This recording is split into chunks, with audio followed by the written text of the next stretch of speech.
Hello teacher, let's see the question. Question says in the following question a statement of assertion A followed by a statement of reason R is given. हमें एक statement of assertion दिया गया है और एक reason दिया गया है. हमें देखना है वो assertion reason correct है या फिर incorrect. Assertion हमें दिया गया है diethyl ether has been replaced as an anesthetic by other compound.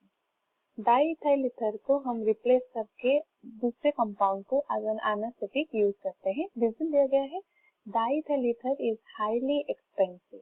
Diethyl ether का कॉस्ट हाई होता है इस रीजन के वजह से.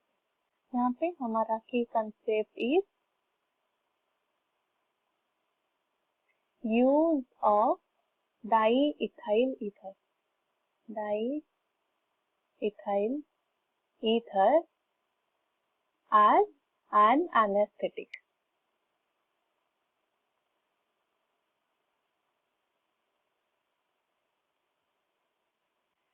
इनिशियली हम एज एन एनेस्थेटिक क्लोरोफॉर्म को यूज करते थे. क्लोरोफॉर्म और इस क्लोरोफॉर्म के कुछ डिसएडवांटेजेस के वजह से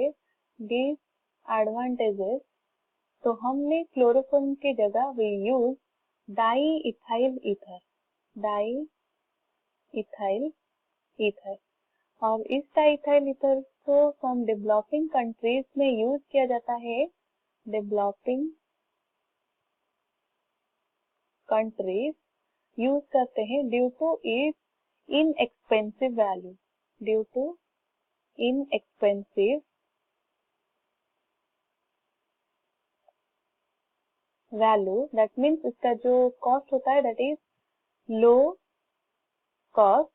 इस रीजन के वजह से उसको डेवलपिंग कंट्रीज में एज एन एनेस्थेटिक अभी भी यूज किया जाता है एज एन एनेस्थेटिक.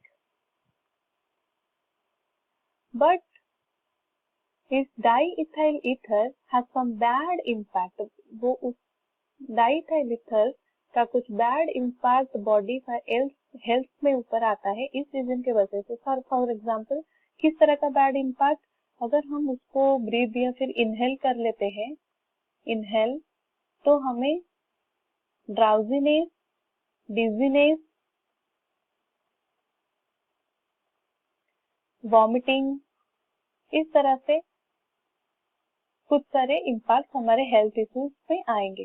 इस रीजन के वजह से हमने क्या किया कि वो डाईइथाइल ईथर को डाईइथाइल ईथर को रिप्लेस करके replaced by some halogenated anesthetic.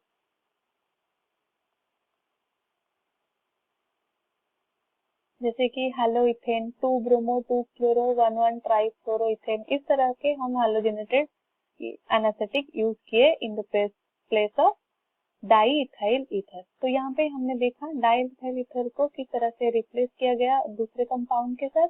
और डाईइथाइल ईथर का हाईली एक्सपेंसिव दिया गया है रीजन में जो कि इनकरेक्ट है. Diethyl ether is low cost, having the low cost value और inexpensive.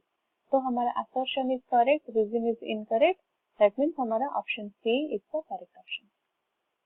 I hope you understood it well. All the best.